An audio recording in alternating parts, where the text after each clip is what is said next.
మత్తయి సువార్త 25వ అధ్యాయము మొదటి నుండి 13 వచనాలు ఈ భాగంని క్లుప్తంగా చదువుకుందాం. మొదటి వచనం నుండి 13వ వచనం వరకు ఉన్నటువంటి ఈ భాగాన్ని మనము క్లుప్తంగా చదువుకుందాము. నేను చదువుతున్నాను, మీరందరూ కూడా గమనించండి. పరలోక రాజ్యము తమ దివిటీలు పట్టుకొని పెండ్లి కుమారుని ఎదుర్కొనుటకు బయలుదేరిన 10 మంది కన్యకలను పోలి ఉన్నది. వీరిలో 5 బుద్ధి లేనివారు, 5 బుద్ధి గలవారు. బుద్ధి లేనివారు తమ దివిటీలు పట్టుకొని తమతో కూడా నూనె తీసుకొని పోలేదు. బుద్ధి గలవారు తమ దివిటీలతో కూడా సిద్దెలలో నూనె తీసుకొని పోయిరి. పెండ్లి కుమారుడు ఆలస్యము చేయగా వారందరూ కునికి నిద్రించుచుండిరి. అర్ధరాత్రి వేళ ఇదిగో పెండ్లి కుమారుడు, అతన్ని ఎదుర్కొన రండి అను కేక వినబడెను. అప్పుడు ఆ కన్యకలందరూ లేచి తమ దివిటీలను చక్కబరిచిరి. కానీ బుద్ధి లేని ఆ కన్యకలు, మా దివిటీలు ఆరిపోవుచున్నవి గనుక మీ నూనెలో కొంచెము మాకు ఇయ్యండి అని బుద్ధి గలవారిని అడిగిరి. అందుకు బుద్ధిగల కన్యకలు, మాకును మీకును ఇది చాలదేమో, మీరు అమ్మువారి యొద్దకు పోయి కొనుక్కునుడని చెప్పిరి. వారు కొనబోవుచుండగా పెండ్లి కుమారుడు వచ్చెను. అప్పుడు సిద్ధపడి ఉన్నవారు అతనితో కూడా పెండ్లి విందుకు లోపలికి పోయిరి. అంతటా తలుపు వేయబడెను. ఆ తరువాత తక్కిన కన్యకలు వచ్చి, అయ్యా అయ్యా, మాకు తలుపు తీయమని అడుగగా, అతడు, మిమ్మును నేను ఎరుగనని మీతో నిశ్చయముగా చెప్పుచున్నానెను. ఆ దినమునైనను ఆ గడియనైనను మీకు తెలియదు కనుక మెలకువగా ఉండుడి. చదవబడిన ఈ మాటలు మనము ఆలోచన చేస్తే ఇక్కడ 10 మంది కన్యకలు పెండ్లి కుమారుని ఎదుర్కొనడానికి బయలుదేరారని మనము మొదటి నుండి చూసాము, చదివాము. ఈ 10 మందిలో కూడా 5 బుద్ధి కలిగిన వారు, 5 బుద్ధి లేనివారు అని ఈ 10 మంది కన్యకలను గూర్చిన ఉపమానము ప్రభువే చెప్పాడు. ఇది ఏ ప్రవక్త, శిష్యుడు చెప్పినది కాదు, కానీ ప్రభువు చెప్పాడు ఈ ఉపమానం. పరలోక రాజ్యము తమ దివిటీలు పట్టుకొని పెండ్లి కుమారుని ఎదుర్కొనుటకు బయలుదేరిన 10 మంది కన్యకలు. ఈ 10 మంది కన్యకలు పెండ్లి కుమారుని కొరకు ఎదుర్కోవడానికి బయలుదేరారు. అయితే మనం ఇక్కడ ఆలోచన చేస్తే ఈ 10 మందిలో 5 మాత్రమే బుద్ధి కలిగిన వారని, 5 బుద్ధి లేని వారని చెప్పబడింది. అయితే వీరందరిలో కూడా 10 మంది బయలుదేరారు.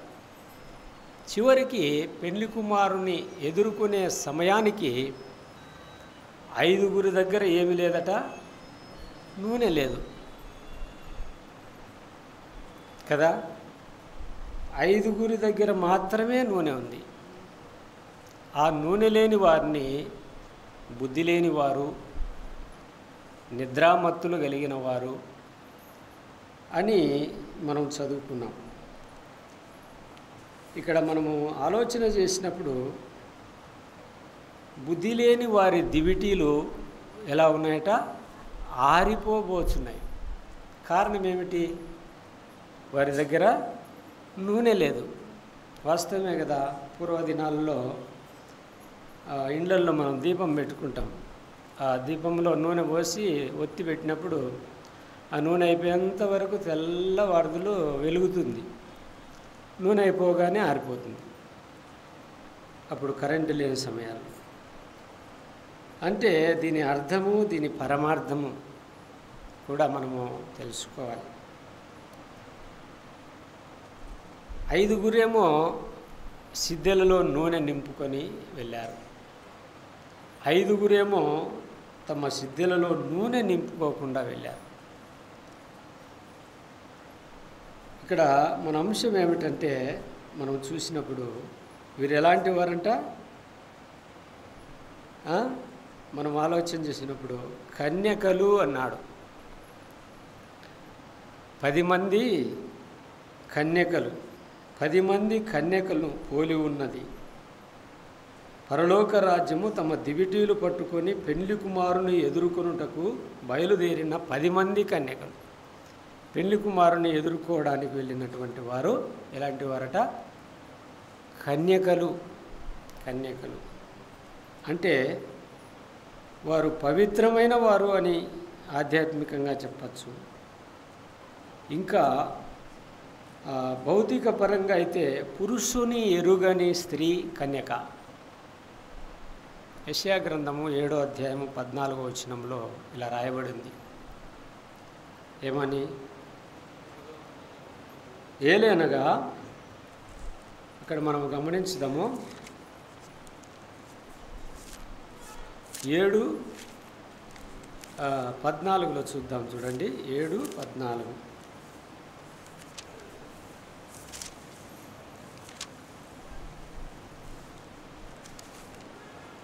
లేక 6:14, క్షమించండి, 7:14. కాబట్టి ప్రభువు తానే ఒక సూచన మీకు చూపును, ఆలకించుడి. కన్యక గర్భవతి కుమారుని కనును, అతనికి ఇమ్మానుయేలును పేరు పెట్టుదురు. భౌతిక పరంగా ఈ మరియా కన్యత్వం కలిగి ఉన్నటువంటి స్త్రీ. అయితే ఇది ప్రవచనము. ఇక్కడ మనము ఆలోచించవలసిన విషయం ఏమిటంటే, కన్యక అనే మాటకు ఆలోచన చేస్తుంది. కన్యక. అపోస్తలుడైన పౌలు కొరింథీయులకు రాసిన పత్రికలో 2వ పత్రిక 2వ వచనంలో 11:2లో ఇలా అన్నాడు. చూడండి, 11:2లో మనం ఆ మాట గమనించుదాము. 11:2లో ఏమన్నాడు? దేవాసక్తితో మీ ఎడల ఆసక్తి కలిగి ఉన్నాను. ఎందుకనగా పవిత్రురాలైన కన్యకనుగా ఒక్కడే పురుషునికి అనగా క్రీస్తుకు సమర్పింపవలెనని మిమ్మును ప్రదానము చేసి తిని అన్నాడు. వాస్తవానికి కొరింథీయులు ఎలాంటి వారు? బహు భయంకరమైనటువంటి వ్యక్తులు. ఆ కొరింథీ పట్టణంలో పాపానికి పెద్ద నిలయముగా ఉన్నటువంటి పట్టణం. భయంకరమైన విగ్రహారాధనతో, వ్యభిచారముతో, పలు విధములైన లేని పాపమంటూ లేని ఆ భయంకరమైనటువంటి కొరింథీయులను పౌలు ఏమంటున్నాడంటే, దేవాసక్తితో మీ ఎడల ఆసక్తి కలిగి ఉన్నాను. నిజమే కదా. మన పరిస్థితి మనం ఆలోచన చేద్దాం. గత కాలమందు మనం ఎవరము? దేవునికి దూరస్తులము, ఎందుకు పనికిరాని వారం. ఎఫెసీ పత్రికలో అంటాడు కదా, మీరు మీ అపరాధముల చేతను పాపముల చేతను మీరు చచ్చిన వారై ఉండగా. మన స్థితి ఆనాటి కొరింథీయుల స్థితి కంటే మరీ ఘోరాతి ఘోరమైన స్థితి. మానవులమైన మనలను ప్రభువు ఏ విధంగా తన దాసుని ద్వారా తెలియజేస్తున్న, దేవాసక్తితో మేడల ఆసక్తి కలిగి ఉన్నాను. పవిత్రురాలైన కన్యక ఒక్కడే పురుషునికి, అంటే ప్రభు అయిన యేసుక్రీస్తును గురించినటువంటి సువర్తమానం వారికి బోధించి, వారి పాపాలు ఏ విధంగా ప్రక్షాళన చేసుకొని వారు ఏ విధంగా మారుమనసు పొంది, ఏ విధంగా రక్షణ పొంది, ప్రభువుని ఏ విధంగా సొంత రక్షకునిగా చేర్చుకొని వారు ప్రభువుని వెంబడించారో, వారు ప్రభువుని ఆరాధిస్తున్నారో, వారు ప్రభువుని సేవిస్తున్నారో, ఈ విషయాలన్నింటినీ వారికి బోధించిన మీదట వారు ఏమయ్యారట? పవిత్రురాలైన కన్యక వలె మార్చబడ్డారు. ప్రభువుకి ఎంత ప్రేమ ఉంది చూడండి. ఈరోజు మనం కూడా ఎందుకు పనికిరాని వారం, నిష్ప్రయోజనము వాస్తవానికి. అటువంటి స్థితిలో ఉన్నటువంటి మనల్ని కూడా ఏమంటున్నాడంటే, ఒక్కడే పురుషునికి అనగా క్రీస్తుకు ప్రదానము చేసి తిని అన్నాడు కొరింథీయులు. ప్రధానము జరిగిపోయింది. ప్రధానం అనగా ఏమిటి? యేసు ప్రభువు అని నోటితో ఒప్పుకొని దేవుడు ఆయనను మృతులలో నుండి లేపాడని ఎప్పుడైతే మన హృదయంలో విశ్వసిస్తామో, ఆయనను ప్రభువు అని ఎప్పుడైతే మనము తీర్మానం చేసుకుంటామో, అప్పుడే ఆయన మనకు పురుషుడై ఉన్నాడు. మనకు యెషయా గ్రంథంలో ఒకసారి అంటాడు, నిన్ను సృష్టించిన వాడు నీకు భర్త అయి ఉన్నాడు. భర్త అంటే భరించేవాడు, ప్రతి దానిలో పాలి భాగస్థుడు, భరించేవాడే భర్త. అలాగుననే మన పట్ల పనికిరాని మన పట్ల మనకి ఏమయ్యాడు? ఆయన ఒక పురుషుడయ్యాడు. అందుకే ప్రధానము చేసి తిని అన్నాడు. ప్రధానం. ఇంకా యేసుక్రీస్తును ఎవరైనా సొంత రక్షకుడిగా అంగీకరించకుంటే, ఆయనను అంగీకరిస్తే ఆయన ప్రజలమైపోతాం, ఆయన మీద ఆధారపడితే ఆయన పిల్లలమైపోతాం అని వాక్యం తెలియజేస్తూ ఉంది. ఇక్కడ మనము ఆలోచన చేసినప్పుడు కన్యత్వము అనగా ఏ పాపమును లేనివారని, ఏ దోషము అపరాధములు లేనివారని ఇక్కడ మనము గమనిస్తున్నాం. ఇక్కడ కూడా ప్రభు అన్నాడు, ఏమని చెప్పాడు? బుద్ధి లేని వారు తమ దివిటీలు పట్టుకొని తమతో కూడా నూనె తీసుకొని పోలేదు. అయితే ఇద్దరూ కలిసి ఉన్నారు, ఇద్దరూ ఆరాధన చేస్తూ ఉన్నారు, ఇద్దరూ వర్తమానం వింటున్నారు, ఇద్దరూ పరిచర్య చేస్తూ ఉన్నారు. ఇక్కడ రెండు గుంపులు ఉన్నాయి, బుద్ధి కలిగిన గుంపు, బుద్ధి లేని గుంపు. సంఘాలలో రెండు రకాలైనటువంటి వ్యక్తులు, రెండు రకాలైనటువంటి మనస్తత్వాలు కలిగిన వారు తప్పకుండా ఉంటారు. కానీ వాటి విభజన ఎప్పుడు జరుగుతుందంటే, అదిగో ప్రభు వచ్చినప్పుడు వారి విభజన, వారి భక్తి, వారి విశ్వాసము, వారి ఆత్మీయత, వారి ప్రేమ, వారు చేసిన పనికి ఎప్పుడు ఫలితము దొరుకుతుందంటే, పెళ్లి కుమారుడు ఎప్పుడైతే దిగి వస్తాడో అప్పుడు వారి విశ్వాసము బట్టబయలవుతుందని ఇక్కడ వాక్యం ద్వారా మనము వింటున్నాం. బుద్ధి లేని వారు తమ దివిటీలను పట్టుకొని తమతో కూడా నూనె తీసుకొని పోలేదు, బుద్ధి కలిగిన వారు తమ దివిటీలతో కూడా సిద్ధెలలో నూనె తీసుకొని పోయారు. నూనె అంటే మనకు తెలిసినటువంటి ఆత్మీయ సత్యం ఏమంటే, నూనె అంటే పరిశుద్ధాత్మ. అంటే ఇప్పుడు మనము తండ్రి అయిన దేవుని కృపను బట్టి ప్రభు అయిన యేసుక్రీస్తు ద్వారా రక్షించబడ్డాం. రక్షణ ఎలా మనకు దొరికిందంటే ప్రభువు ద్వారా దొరికింది. ప్రభు ఆ శిలువలో మరణించుట ద్వారా, ప్రభు సమాధిని జయించుట ద్వారా, ప్రభు అమూల్యమైన రక్తము ద్వారా మనకు ఏమి కలిగిందంటే రక్షణ కలిగింది.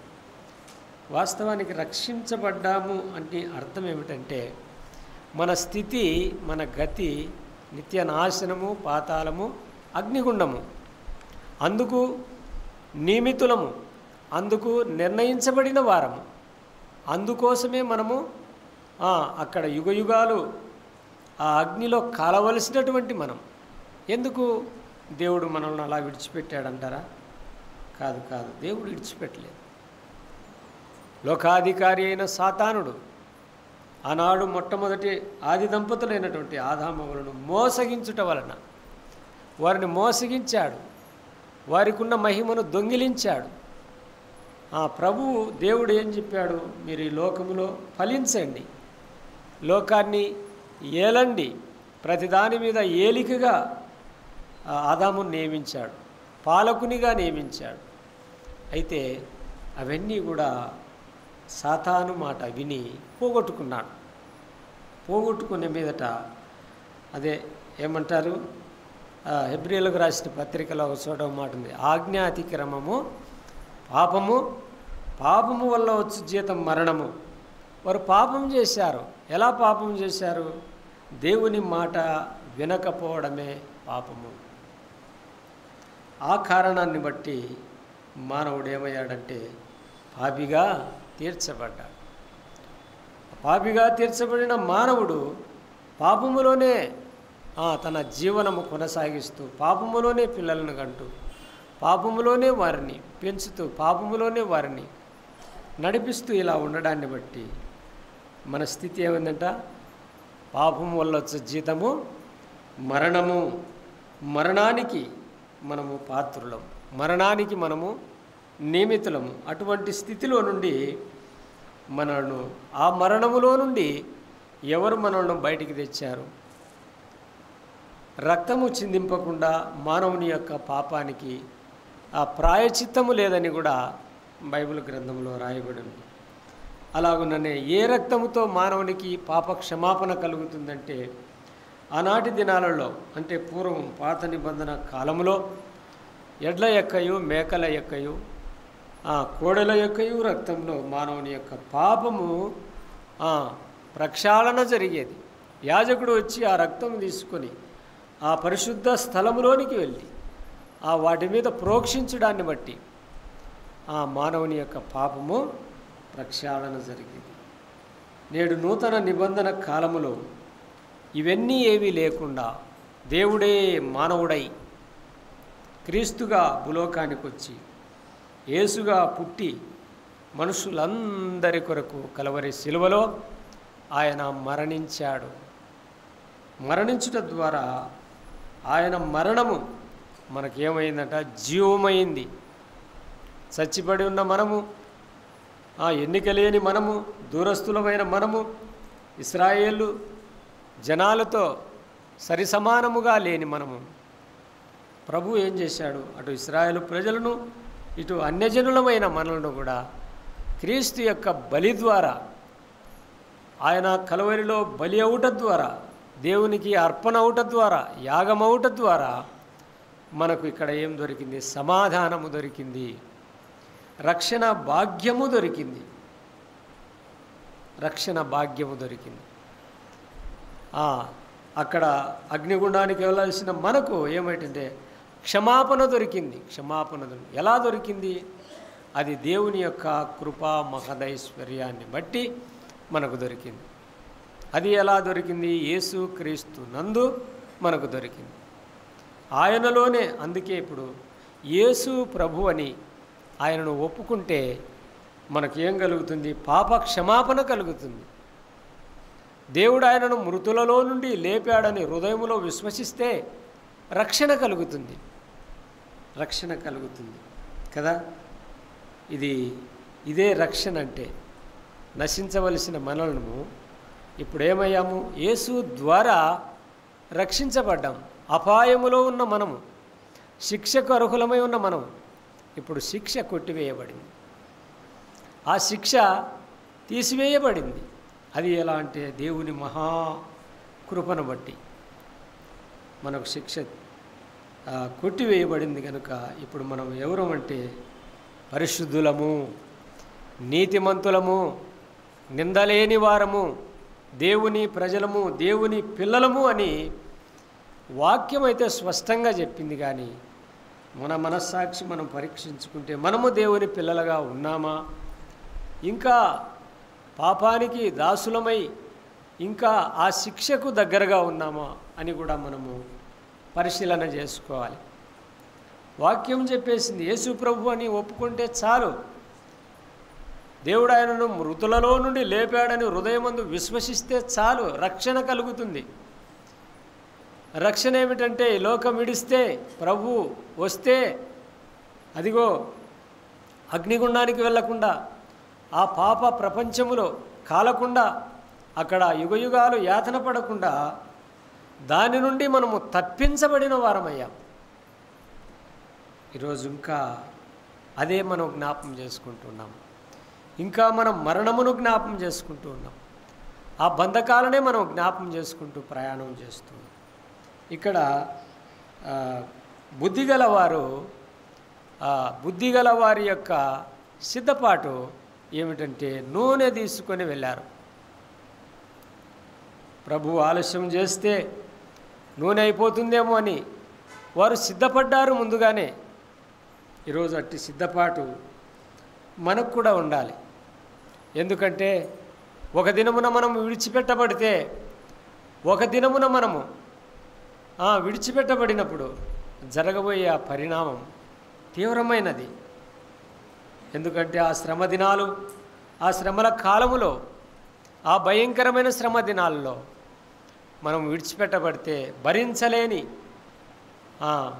మనము తాళలేని, తట్టుకోలేనటువంటి శ్రమ దినాల నుండి మనము తప్పించబడాలని ఈ సంఘము కోసము ప్రభువు మధ్యాకాశానికి వచ్చి కేక వేయబోతున్నాడు. మనం చదువుకున్న భాగంలో కూడా ఒక మాట ఉంది కదా, అక్కడే 7వ వచనములో 6లో అర్ధరాత్రి వేళ కేక వినబడను. ఒక దినమున కేక వినబడుతుంది. కేక వినబడుతుంది అని మనం ఎలా ఉండాలంటే జాగ్రత్తగా ఉండాలి. అప్పుడు ఆ కన్యకలందరూ లేచి తమ దివిటీలను చక్కబరిచిరి, కానీ బుద్ధి లేని ఆ కన్యకలు మా దివిటీలు ఆరిపోవచ్చున్నాయి. బుద్ధి లేని వారి దివిటీలు ఆరిపోవచ్చున్నాయి. వారి దగ్గర నూనె అయిపోయింది. బుద్ధి లేని కన్యకలు బుద్ధి కలిగిన వారి నూనె అడిగారు. ఇది నూనె అప్పిచ్చేది కాదు, కొంత తీసుకో అనేది కాదు. ఇదిగో నా విశ్వాసము నీకున్నది, నీ క్రియలు నాకు ఇయ్యమ్మా అని ఒకరు పుచ్చుకునేది కాదు. ఇది ఎవరి విశ్వాసము వారిదే, ఎవరి క్రియలు వారిదే. విశ్వాసము, క్రియలు ఈ రెండు మనిషిలో నిత్యము ఉన్నప్పుడే, క్రియలు లేని విశ్వాసం మృతం అన్నాడు భక్తుడు యాకోబు. విశ్వాసము లేని, క్రియలు లేని విశ్వాసం, విశ్వాసానికి తోడు క్రియలు. వీరి దగ్గర క్రియలు ఉన్నాయి, విశ్వాసము సమృద్ధిగా ఉన్నది.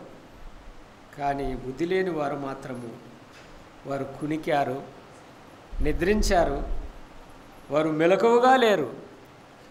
దేవుని మాటలు సంఘంలో వింటున్నారు కానీ పెడచెవిన పెట్టి వాటిని మర్చిపోతున్నారు. మనము ఎన్నో వర్తమానాలు వింటూ ఉన్నాం. మన సంఘంలో విన్నంత వర్తమానాలు ఎక్కడా వినపడవు. నెలకొకసారి ఎంత చక్కటి వర్తమానాలు, లోతైన అంశాలను మనం వింటున్నాం. ఇంత ఖర్చు పెట్టి దైవజనులు ప్రయాసపడి ప్రార్థనాపూర్వకంగా సిద్ధపడి వచ్చి వారు ఇక్కడ వాక్యం వినిపిస్తూ ఉంటే మనము ఎలా వింటున్నాం, ఏమి నేర్చుకుంటున్నాం, ఎలా మన విశ్వాసాన్ని కాపాడుకుంటున్నాము అనేది మనం ప్రతిదినము ప్రశ్నించుకోవాలి, ప్రశ్న వేసుకోవాలి. ఆ పెళ్లి కుమారుడు వచ్చాడు. 5గురేమో పెళ్లి కుమారుని వెంబడి లోనికి వెళ్ళిపోయారు, 5గురేమో వెనక్కి వచ్చారు. అక్కడే మనం చదువుకున్నాం కదా 10వ వచనంలో, వారు కొనబోచుండగా పెళ్లి కుమారుడు వచ్చును, అప్పుడు సిద్ధపడి ఉన్న వారు అతనితో కూడా పెళ్లి విందుకు లోపలికి పోయిరి, అంతటా తలుపు వేయబడెను. అమ్మ తలుపు వేయబడెను, ఆదికాండం జ్ఞాపకం వస్తుంది. తలుపు వేయబడెను అంటే 7వ అధ్యాయం 16వ వచనంలో,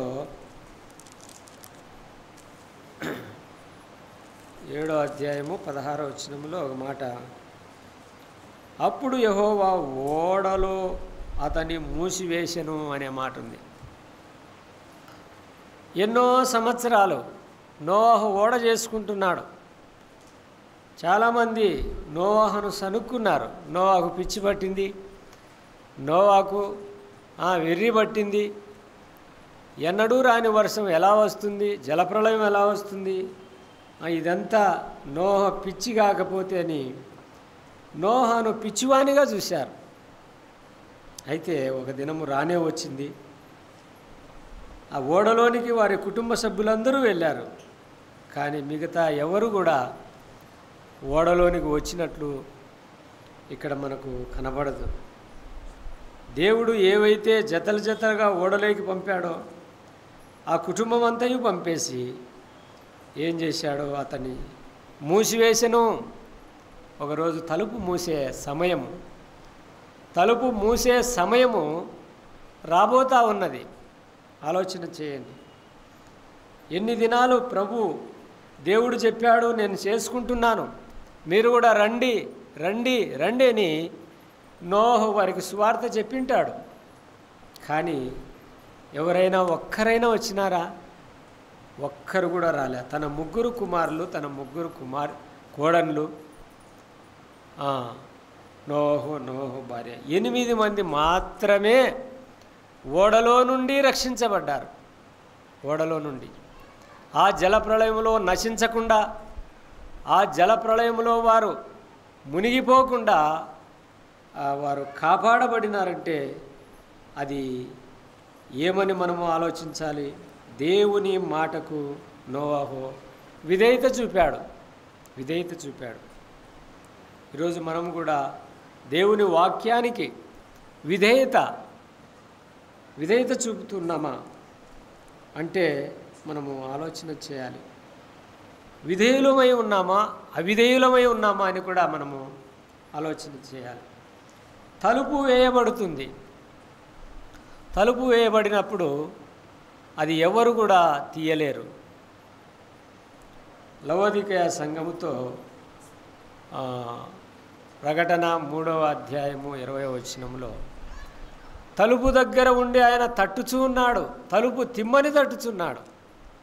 కానీ ఆ సంఘంలోని వారందరూ కూడా ఎవరు కూడా తలుపు తీయలేదు. ఆయన తలుపునొద్ద ఆయన కాచుకొని తట్టుచూ, తలుపు తీయండి, నేను లోనికి వస్తాను, మీతో ఉంటాను, మీతో కలిసి ఉంటాను, మీతో భోజనం చేస్తానని ప్రభు ఎన్ని మార్లు మన హృదయముతో, మన మనస్సుతో మాట్లాడలేదా? మాట్లాడుతూ ఉన్నాడు. ఆయన ప్రతిదినము మాట్లాడతాడు. మన హృదయము తెరవగానే మన హృదయములోనికి ఆయన రావాలని ఆయన ఆశపడుతున్నాడు. మన హృదయములో నివసించాలని ఆశపడుతున్నాడు. మన హృదయములో నివసించి మనల్ని ఆయన చిత్తము చొప్పున నడిపించాలని ఆశపడుతున్నాడు. కానీ వారు ఆయనను తలుపునొద్దనే నిలిపారు, కానీ లోనికి రానియలేదు. అలాగుననే ఈ ఉదయకాలంలో ఈ మాటలు వింటున్నటువంటి మనము మన హృదయాలను ప్రభువుకి ఇచ్చామా? మన హృదయంలో ప్రభువును చేర్చుకున్నామా? మన ఇంటిలో ప్రభువును చేర్చుకున్నామా? మనమున్న సంఘములో ప్రభువు ఉన్నాడా అని మనము ఆలోచన చేసినప్పుడు ప్రభువు ఉంటేనే మనము ఎత్తబడతాము. ప్రభువు ఉంటేనే, ప్రభు మన దగ్గర నివసిస్తేనే, మన సంఘములో ప్రభు ఉంటేనే, మన కుటుంబాల్లో ప్రభు ఉంటేనే మనం ఆధ్యాత్మికంగా సిద్ధపడి ఉంటాం, బలంగా ఉంటాం. అనుదినము ప్రభు సహవాసము, ప్రభుతో ఉన్న సమాధానము, ప్రభుతో ఉన్నటువంటి ఆ సత్సంబంధాన్ని మనం దినము కోరుకుంటే మనము ఏనాడు కూడా కునికి నిద్రపోము. అక్కడ ఉంది కదా మనం ఒక మాట, ఆ దినమైనను ఆ గడి అయినను 13వ వచనంలో మీకు తెలియదు కనుక మెలకువగా ఉండండి. ఈరోజు యేసు ప్రభువునందు విశ్వాసం ఉంచితే ఆత్మరక్షణ దొరుకుతుంది, పరలోక భాగ్యము దొరుకుతుందని సువర్తమానం మనం ప్రకటిస్తున్నాము. అది ఎంత సత్యమో అదే రీతిగా ప్రభువు వచ్చినప్పుడు ఆయన మనల్ని తీసుకొని పోతాడనేది కూడా, ఆయనతో కూడా యుగయుగాలు మనం ఉంటామనేది కూడా అంతే సత్యం. ఇందులో ఏమాత్రము సందేహము అంటూ లేదు. ఆయన తప్పగా వస్తాడు.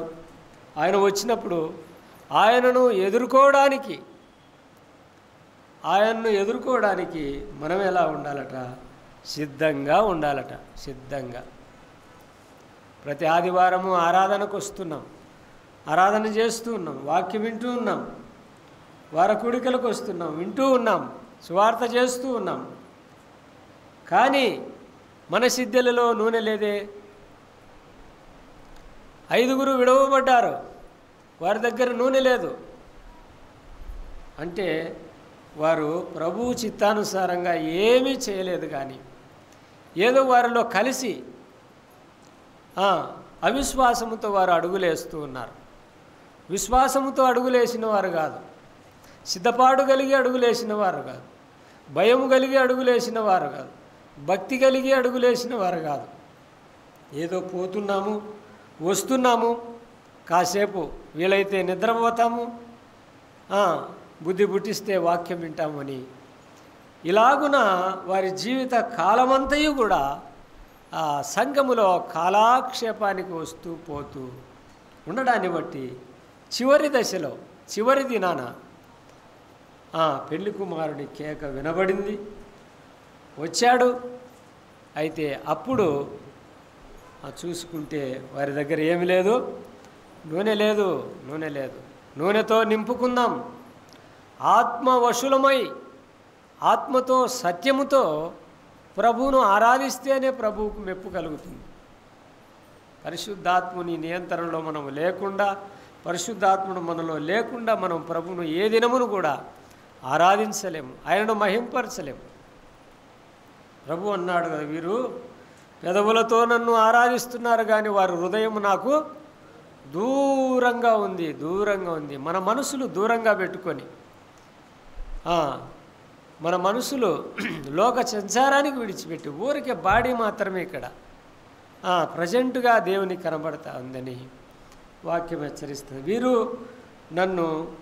వారు మనసులో లేదు, వారు నన్ను దూరంగా పెట్టారు. అవును, దూరంగా. ఈరోజు మనం ప్రభువుకు దూరంగా ఉంటే, లేక ప్రభువు మనకు దూరంగా ఉంటే, ఆ రోజు మనం ప్రభువుని ఎదుర్కోలేము, ఆయన దగ్గరికి చేరుకోలేము, ఆ విందులో ప్రవేశించలేము, విడిచిపెట్టబడతాం. తెస్సలోనికైలకు రాసిన పత్రికలో కూడా ఒక మాట ఉంటుంది. ఆ మాట చదువుదాం, చూడండి.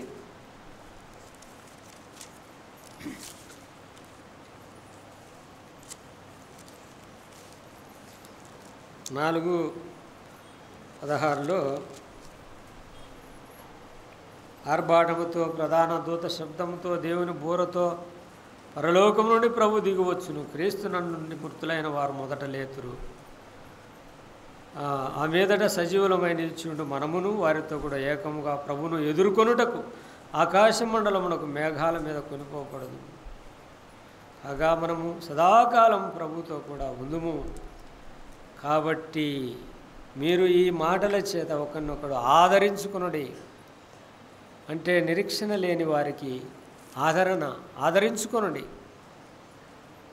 ప్రభుతో పాటు సదాకాలం మనం ఉంటామని వాక్యం చెబుతా ఉంది. మేఘాల మీద కొనిపోబడతాము, అక్కడ మనం ప్రభుతో కూడా సంతోషిస్తామని దేవుని వాక్యము స్పష్టంగా తెలియజేస్తాము.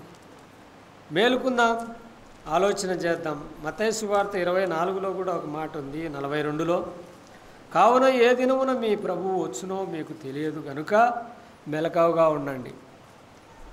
అమ్మ, అయ్యా, బాబు, సోదరుడా, ప్రభు వచ్చేది ఖాయము. మెలకువగా ఉంటే నిద్రమత్తును వీడి. మెలకువ, నిద్రమత్తు అనేది మనం ఆధ్యాత్మికంగా ఆలోచన చేయాలంటే, ఇది ప్రభునందు విశ్వాసం ఉంచిన మీదట, ప్రభునందు మనము ఎప్పుడైతే ఆయనను సొంత రక్షకుడిగా మనము ఆయన్ను చేర్చుకుంటామో, ఆ మీదట ఆయనతో సంబంధము కలిగి ఉండాలి. మనం ఎప్పటికీ సంబంధం కలిగి ఉండాలి. ఉదయం లేవగానే ప్రార్థన చేసుకోవాలి, వీలైతే వాక్యం చదవాలి, సమయం ఉంటే సంఘ కూడికలకు రావాలి, ఆదివారం ఆరాధనకు వచ్చి ఆయన్ను ఆరాధించాలి, ఘనపరచాలి, ఆయన్ను మహింపరచాలి, ఆయనను హెచ్చిస్తూ ఆయనను ఘనపరుస్తూ ఇలాగూ సంఘ సహవాసంలో ఉన్నప్పుడే దీన్నే ఆధ్యాత్మికమైన మెలకువ అంటారు. మెలకువ కలిగి ఉండాల, జ్ఞానము కలిగి ఉండాల, సత్యమేదో అసత్యమేదో ఎరిగి ఉండాలి.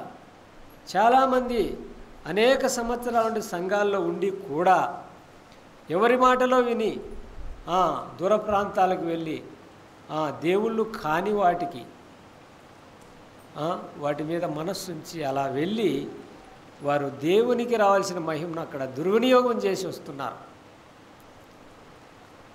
నిజం చెప్పండి, వాక్య ప్రకారంగా వాక్య చిత్తానుసారంగా మనము నడుచుకుంటూ జీవిస్తున్నామా? యేసు క్రీస్తు ఒక్కడే, ఆయనే రక్షకుడు, ఆయనే ప్రభువు. ఆయన తప్ప వేరొక ప్రభువు, వేరొక రక్షకుడు లేనే లేడని వాక్యం చెప్తా ఉంది. ఇంకా మనము ఆలోచన చేస్తే అక్కడే మత్తయి సువార్తలోనే 44లో ఇలా రాయబడింది, మీరు అనుకోని గడియలో మనిషి కుమారుడు వచ్చును గనుక మీరు సిద్ధముగా ఉండుడి. మనము అనుకోనని గడియ, మనం ఊహించని గడియ. ఇది ఏ గడి అయినను కావచ్చు, ఏ సమయమైనను కావచ్చు, ఇప్పుడే కావచ్చు, ఇక 10 సంవత్సరాలకు కావచ్చు, ఇక 100 ఏళ్ళకు కావచ్చు. ప్రభువు అయితే మనము అనుకోనని గడియలోనే ఆయన వచ్చినప్పుడు మనం మెలకువగా ఉండి సిద్ధపాడగలిగి ఉన్నప్పుడే ఆయనను మనం ఎదుర్కొంటామని దేవుని వాక్యము సెలవిస్తూ ఉంది. ఆయనను ఎదుర్కోవాలంటే మనం ఏం చేయాలి? ఆయనను మనము తప్పకుండా ఎదుర్కోకపోతే నష్టపోతాం. తలుపు వేయబడుతుంది. తలుపు వేయబడిన మీదట తలుపు తట్టినా ప్రయోజనం లేదు. అయ్యా మాకు తలుపుది అని తట్టినా ఏమాత్రం ప్రయోజనం లేదు.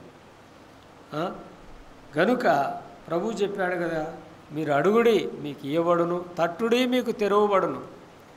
ఇప్పుడు ఈ కృపాకాలము మన బొందులో ఊపిరి ఉండగానే మనం అడిగితే, ఈ కృపాకాలం ఉండగానే మనము అడిగితే ప్రభు తలుపు తీస్తాడు. దేనికోసం అడుగుతున్నాం? మనం ముందుగా రక్షణ కోసం అడగాలి, రక్షించబడాలి. రక్షించబడిన మీదట ఆయన సమస్తమును ఇచ్చేవాడు. తన పిల్లలకు ఏది అవసరమో వారు అడుగకముందే వారికి అక్కరగా ఉన్నదేదో ఆయనకు తెలుసు గనుక సమస్తమును ఆయన మనకు ధారాళంగా ఇచ్చేవాడు. దావీదు దినమునకు 7 మార్లు ప్రభువును స్తుతించేవాడట. స్తుతికి పాత్రుడు. స్తుతిని ఆయన ఎక్కువగా ప్రభువుకి ఇచ్చేవాడు. ఆయనను ఘనపరిచేవాడు, మహింపరిచాడు. ఈ దినాల్లో మనము ప్రభువుని ఏ విధంగా మహింపరుస్తున్నాం, ఏ విధంగా స్తుతిస్తున్నామని మనము ఆత్మవిమర్శ చేసుకోవాలి. ప్రభువు మన కోసం ఏమి సిద్ధపరిచాడు? లూకా సువార్తలో 2వ అధ్యాయము 32వ వచనంలో సుమోయేను అన్నాడు, సకల ప్రజలకు ఆయన సిద్ధపరిచిన రక్షణ నేను కన్నులారా చూచితిని. యేసు ప్రభువు బాలుడై ఉండగా చేతిలో ఎత్తుకొని ఆ ప్రవక్త ఇలా అన్నాడు, సకల ప్రజలకు అంటే ఈ లోకంలో ఉన్న మానవాళి అందరికీ రక్షకుడు ఎవరంటే యేసు ప్రభువే. బాలుడుగా ఉన్న యేసు ప్రభువును పట్టుకొని సకల ప్రజలకు సిద్ధపరిచిన రక్షణ ఈయన. ఆయన యందు విశ్వాసం ఉంచిన వాడు రక్షించబడతాడని మత్తయి సువార్తలో కూడా లూకా సువార్తలో ఒక మాట ఉంది. ఆ మాటను కూడా చదువుకుందాం. చూడండి, లూకా సువార్త 2వ అధ్యాయము 10వ వచనం. ఇదిగో ప్రజలందరికీ కలగబో మహాసంతోషకరమైన సువర్తమానం నేను మీకు తెలియజేయుచున్నాను. దావీదు పట్టణమందు నేడు రక్షకుడు మీ కొరకు పుట్టి ఉన్నాడు. ఈయన రక్షకుడు గనుక ఈ లోకానికి ఆ రక్షకుని దేవాది దేవుడు ఇచ్చేశాడు. ప్రతి మనుషుని యొక్క పాపమును పరిహరించడానికి ఆయన్ను పంపాడు. ఇంకా 2వ మాట మనం చూసినప్పుడు యోహాను సువార్తలో 14:3వ వచనంలో ఇలా రాయబడింది, నేను వెలుచున్నాను, ప్రభువు చెప్పిన మాటలు ఇవి. నేను వెలుచున్నాను, ఇదిగో నేను వెళ్ళి మీకు స్థలమును సిద్ధపరచుటకు వెలుచున్నాను, నేను వెళ్ళి తిరిగి వస్తాను, నేనుండు చోట మీరు కూడా ఉండులాగున తీసుకొని పోతానన్నాడు. ఒక దినమున ప్రభు వస్తాడు, మనల్ని తీసుకొని పోతాడు. తానున్న స్థలములో మనల్ని కూడా కూర్చోబెట్టుకోవడానికి ఆయన మనకి ఏమి సిద్ధపరిచాడట? స్థలాన్ని సిద్ధపరిచాడు. ఈ లోకంలో ఎంతైనా స్థలం ఉండవచ్చు, ఎంతైనా ఎన్ని ఎకరములైనా ఉండవచ్చు, కానీ పరలోకములో స్థలాన్ని సంపాదించుకోవాలి. అక్కడే మన భవిష్యత్తు, అక్కడే మన నిరీక్షణ, యుగ యుగాలు అక్కడ మనము సదాకాలం ప్రభుతో కూడా ఉంటాం. ఈ భూమి మీద 70, 80, 90 అంతకు మించి మానవుడు ఈ లోకంలో జీవించిన ఆయాసను ప్రయాస మాత్రమే మిగులుతుంది తప్ప సుఖ సంబంధమైన రోజులు మాత్రం ఉండవు. గనుక మనము ఆ పైనున్న ఆ పట్టణం కొరకు మనము ఆశపడాలి. ఆయన సిద్ధపరిచిన రక్షణను మనము స్వీకరించాలి, అంగీకరించాలి. ఆయన ఉన్న స్థలం, ఆయన మనకు ఇవ్వబోతున్న స్థలం కోసం మనము కనిపెట్టుకోవాలి. ఇంకా ఆయన ఏమిస్తాడట? ప్రకటన గ్రంథంలో 22:12 కూడా ఒక మాట ఉంది. ఆ మాటను చదివి దాదాపుగా ముగింపు చేసుకుందాం. 22:12 ప్రతి వానికి ఇచ్చుటకు నేను సిద్ధపరిచిన జీతము నా యొద్ద ఉన్నది. ఈ లోకములో ఆయన మనకు జీతం ఇవ్వబోతున్నాడు. ఈ లోకములో మనము జీవించిన విశ్వాస సంబంధమైన జీవితానికి జీతం ఇవ్వబోతున్నాడు. చేసిన పరిచర్యకు జీతం ఇవ్వబోతున్నాడు. ఎంతమందిని నీవు ప్రభు వైపుకు మళ్ళించావో నీకు జీతం ఇవ్వబోతున్నాడు. ఎంతమంది ప్రభువును గురించి నీవు బోధించావో, తెలియజెప్పావో ఆ విషయానికి నీకు జీతం ఇవ్వబోతున్నాడు, బహుమానం ఇవ్వబోతున్నాడు. గనుక ఈ లోకములో మనము జీవిస్తూ ఉండగా ప్రభువును సొంత రక్షకుడిగా అంగీకరించి ఆయన మన కోసము సిద్ధపరిచినటువంటి ఆ పరలోక పట్టణములో యుగయుగాలు మనము ఆయన దగ్గర ఉండడానికి ఆయన మన కోసం సిద్ధపరిచిన రక్షణను, ఆయన సిద్ధపరిచిన స్థలాన్ని, ఆయన సిద్ధపరిచిన బహుమానాలను మనము పొందుకోవాలని, మనము ఆనందించాలని ప్రభువు కోరుతున్నాడు. అయితే ప్రభు కోసం మనం సిద్ధపడుతున్నామా? ప్రభువు కోసం మనము ఏ మేరకు సిద్ధపడుతూ ఉన్నాం? ప్రభు కొరకు ఏ మేరకు మనము కష్టపడుతున్నాం? ప్రభు మేరకు ఏ మేరకు మనము ఆయన కోసం, ఆయన ఈ లోకానికి ఎందుకు వచ్చాడు? మనుషులందరినీ రక్షించడానికి వచ్చాడు. ఆయన రక్షించడానికి వచ్చాడు. ఏ మనుషుడు కూడా నశించకూడదని దేవుని యొక్క అభిప్రాయం, ఆయన చిత్తము. ఎవ్వరూ నశించకూడదు, అందరూ రక్షణ పొంది మారు మనస్సు పొంది ప్రభు చెంతకు చేరాలనే యొక్క ఉద్దేశం, మన యజమానుడైనటువంటి మన ప్రభు యొక్క ఉద్దేశం మీద మనము దృష్టించినప్పుడు, ఆయన చిత్తం మీద మనం దృష్టించినప్పుడు, ఆయన ఏమి ఆశిస్తున్నాడో దాని మీద మనం మనసుంచినప్పుడు, ఆయన పని మీద మనం మనసుంచినప్పుడు మనకు జీతం ఉంటుంది. ఏదో వస్తున్నాం, పోతున్నాము, కాళ్ళు ఇడుచుకొని మందిరానికి పోతున్నాము, వాక్యం వినలేదు, సువార్త చెప్పలేదు, వినలేదు. ఇలా సోమరితనముతో, బుద్ధి లేని సోమరి కలిగినటువంటి 5 కన్యకలు ఏమయ్యారంటే విడిచిపెట్టబడ్డారు. వారి వలె మనము విడిచిపెట్టకూడదని, వారి వలె మనము శ్రమల పాలు కాకూడదని, వారి వలె మనం భక్తి దిగజారిపోకూడదని, భక్తిని విశ్వాసమును వెంటాడి ప్రభువును గురిపెట్టి చూస్తూ, ఆయనను చూసి ఆయన మార్గములో నడుస్తూ, ఆయన చిత్తానుసారంగా బ్రతుకుతూ, ఆయన చెప్పింది చేస్తూ, ఆయనను గౌరవిస్తూ, ఆయనను పూజిస్తూ, ఆయనను చేవిస్తూ ఉండటాన్ని బట్టి మనకు జీతం ఉన్నది. కనుక ఈ విషయాలన్నీ కూడా మనము ఆలోచనలోకి తీసుకొని దేవుని ప్రేమను, ఆయన ప్రేమను, ఆయన మనుషులందరి కొరకు ఆయన కలువరిలో ప్రాణం పెట్టాడు. ఆయన ప్రేమ ఎంత, ఆయన ప్రేమ మనము వివరించలేము, వర్ణించలేము. ఆయన ప్రేమ ఎంతో విశాలమైన ప్రేమ. ఎంత ఘోర పాపినైనా ఆయన ప్రేమిస్తాడు. మనం ప్రేమిస్తామా? మన ఇంటిలో ఒక మనిషి తప్పు చేస్తే వారిని ఒక దృష్టితో చూస్తాం, కానీ ప్రభు అలా చూడడు. ఆయన దగ్గరకు వచ్చి ఒప్పుకుంటే పాపాలను కడిగివేసి నీతిమంతునిగా తీర్చబడి ఆయన బిడ్డగా చేసుకుంటాడు. యోహాను సువార్త 1వ అధ్యాయం 12వ వచనంలో ఇలా ఉంది, ఆయనను ఎందరు అంగీకరిస్తారో వారందరినీ ఆయన పిల్లలుగా చేసుకుంటాడట.